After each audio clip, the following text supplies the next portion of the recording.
Welcome to the Salmon Runs YouTube. Enjoy the video.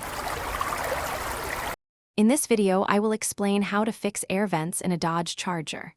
First, let's identify the common problems you might encounter with these vents, such as broken louvers or a vent that won't stay in position. It's important to figure out if the vent is truly broken or simply needs adjustment. Having the right tools, like a trim removal kit and a small screwdriver, will make the job much easier. Now, let's get to removing the vent. Begin by gently prying off the dashboard trim that surrounds the air vent. Take your time to avoid scratching or damaging the plastic. Once the trim is off, you might need to disconnect any small electrical connectors, if present. With the vent exposed, carefully inspect its internal mechanism for any visible signs of damage, like broken plastic tabs or stripped gears. After inspection, you have a couple of options.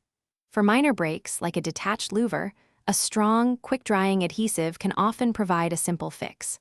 However, if the damage is extensive, such as multiple broken internal components, a full vent replacement is usually the best solution. When purchasing a new vent, make sure it's specifically designed for your Dodge Charger model to ensure a perfect fit and proper function. Finally, it's time for reassembly and testing. Carefully place the repaired or new vent back into its designated housing in the dashboard. Reconnect any electrical connectors you detached earlier, ensuring they click firmly into place. Before snapping the trim back on, turn on your car and test the air vent.